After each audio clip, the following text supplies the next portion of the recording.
Senator Urquhart. Thank you, Madam Acting Deputy President. I rise also to speak against this bill, a bill that has the potential to damage Australian industry and productivity. This bill aims to establish greater parliamentary scrutiny over import conditions for biological products. Parliamentary scrutiny that would go over and above the current strict scientific import conditions placed on Australia's businesses. Parliamentary scrutiny that would impose a significant bureaucratic bottleneck that could take years to clear.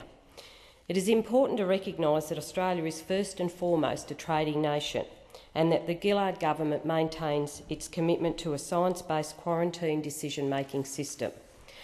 As an island nation with abundant farming land, we are reliant on our ability to export. Australian grain exports equal approximately $6 billion per year. We export approximately $5 billion worth of meat, and sugar and horticultural exports total approximately $1 billion. This bill puts over $440 million of Tasmanian agricultural exports and over $32 billion worth of Australian agricultural exports at risk, and would result in Australia failing to meet its international obligations. This is revenue that sustains rural and regional communities all across this country, revenue that, if this bill is passed, may be lost to those communities. It is fascinating to think how this bill was actually originated. The importation of New Zealand apples has been a deeply divisive issue for the Coalition. While we on this side have accepted the scientific assessment of Biosecurity Australia, there was the contribution from the opposition spokesperson on agriculture, the member for Kalia, who was trying to propose any means possible to stop apple importation from New Zealand, legislation that would have given the New Zealanders a prime case to take to the World Trade Organisation and claim for damages, a claim that would have allowed New Zealand to impose retaliatory action on Australian exporters up to the estimated value of the lost apple exports. Luckily, once again, the Nationals were slapped down by their senior coalition partners. The member for Curtin did think of the Australian farmers and their communities ahead of the short-term political window dressing of the Nationals. Australian scientists have confirmed that any fire blight on commercial quality and mature fruit is in poor health and dies quickly. Further, science has found that it has never been shown that fire blight can be moved from apple fruit to a tree. Quite simply, the scientific facts do not support claims that countries that import apples eventually get fire blight. It is in the import of nursery stock that is the greatest potential pathway for fire blight. As members opposite should be aware, Australia has a stringent 2-year quarantine requirement for imported apple nursery stock, and these requirements include specific testing for fire blight.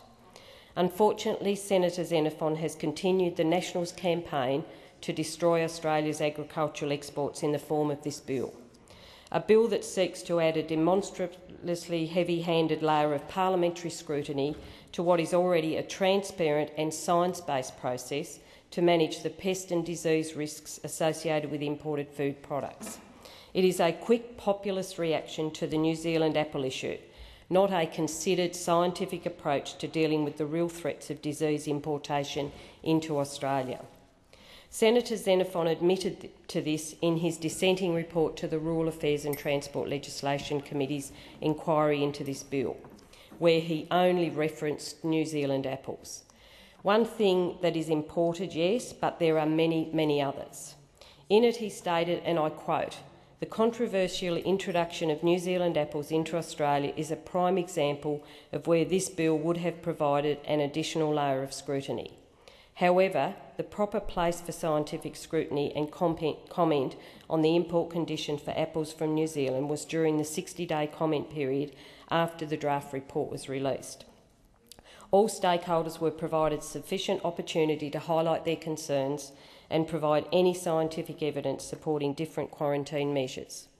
As a member of the Rural Affairs and Transport Legislation Committee, I participated in the inquiry for this bill. And as Senator Sterle has outlined earlier, the committee's report recommended quite clearly that this bill not be passed. Submissions were received from 16 organisations, and the clear majority argued that this bill is not necessary and would in fact weaken Australia's quarantine and biosecurity framework. The committee found in practical terms the bill was unworkable, specifically because it would cause significant and unnecessary delay, both to the issuing of permits and to trade. The bill seeks to amend the Quarantine Act 1908 to provide that biosecurity policy determinations made by the Director of Quarantine are disallowable legislative instruments. The bill seeks to also provide that a permit to import, introduce or bring in an animal, plant, substance or thing is a disallowable legislative instrument. And when these instruments are presented to Parliament, the Minister is required to table a risk analysis in both houses and refer the instruments to parliamentary committees responsible for agricultural matters. Practically, this means that the bill would prohibit the importation of any product of quarantine concern, and all conditions of import would then have to be remade as a legislative instrument by the Minister. The legislative instrument would be automatically referred to a parliamentary committee, which, if it or any other member of Parliament did not move to disallow the instrument, the import permit and conditions of import would be considered valid. For example, if the committee or any other member of Parliament moved to disallow the import permit and associated import conditions, that could result in a delay of a further 15 sitting days. As an example, if the bill passed this year, an importer could apply to import a product on the 1st of December 2011, and it would take until well after Anzac Day 2012, some 5 months at least, before an importer had certainty that no disallowance motion had been moved. And if only one member of Parliament moved a disallowance motion, the importer could be waiting until mid-August 2012 for certainty. Australian retailers are already doing it tough enough with the high Australian dollar. They do not need this heavy layer of uncertainty placed onto their business. The Pet Food Industry Association of Australia and Animal Health Alliance noted in their submissions that the approval system for import permit applications is already both arduous and time-consuming. The Animal Health Alliance stated that the new arrangements proposed by the bill would only serve to lengthen the already unacceptable timeline for the issuing of import permits. Under this bill, any decision to allow the importation, introduction, bringing in or removal of a thing defined under the Quarantine Act 1908 as an animal, plant, subject or thing, substance or thing will be thoroughly scrutinised by Parliament. Currently, this decision-making power is left solely in the hands of Biosecurity Australia, where science-based risk assessments are undertaken to protect Australia's animal and plant status and natural environment. In its submission to the inquiry, Shipping Australia stated that if passed, the bill clearly indicates that Parliament does not have any confidence that AQUIS can carry on its role in terms of granting import permits, and would deliver a clear signal to industry that they should also question their confidence in the ability of AQUIS to carry out the tasks set under legislation approved by this Parliament.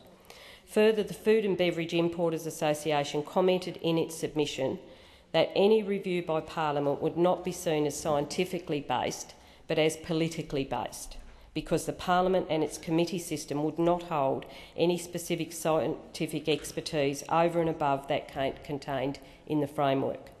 The committee was particularly mindful of Australia's WTO obligations and is committed to Australia's responsibilities, which require that all import requests from other countries, particularly in relation to agricultural products, are considered using scientific-based principles.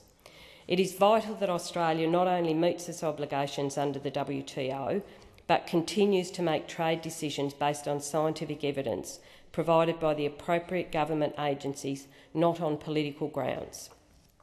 Senator Xenophon goes on to state in his dissenting report, and I quote, "In the case of New Zealand apples, while analysis may have determined the risk of fire blight to be low, it can be argued that the damage caused by fire blight makes any risk too great. While I understand the Senator's concerns, it is simply not legitimate. If this approach was taken by countries that take Australia's agricultural exports, then our industries would be decimated. The simple fact is that one can never be certain of zero risk, and if other countries were to demand a zero risk of disease importation, our industries would be decimated. In its submission, the Quarantine and Inspection Resources Proprietary Limited expressed concern that this bill will undermine the credibility of Australia's market access efforts. They go on to state that the ability of Australia to gain access and perhaps even more importantly, maintain access in the face of a problem depends to a high degree on the credibility of the scientific staff involved in market access arrangements. It is quite obvious from the overwhelming evidence provided to the committee's inquiry that this bill should not pass. It is quite obvious that this bill would do serious harm to the Australian agricultural industry and to the reputation of the scientists at Aquis and Biosecurity Australia, and would create an extra unnecessary workload for this parliament. Thank you.